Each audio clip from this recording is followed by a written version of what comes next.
Ayan guys, ayan. Nalagyan ko na siya ng una. Tapos lalagyan natin ng palaman. Namigay siya palaman. Ayan. Yung palaman na lalagyan natin ng palaman sa gitna.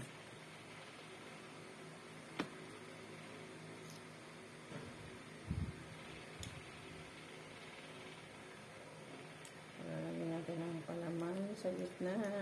Ayan.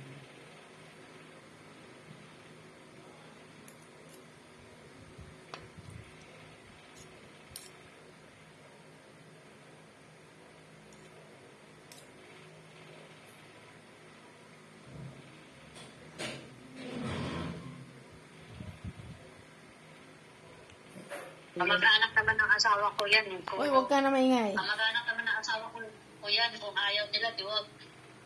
Oo nga. Diba? Oo. Kati nga ni Big Ba at saka si Kati, hindi pala magkasundo yan.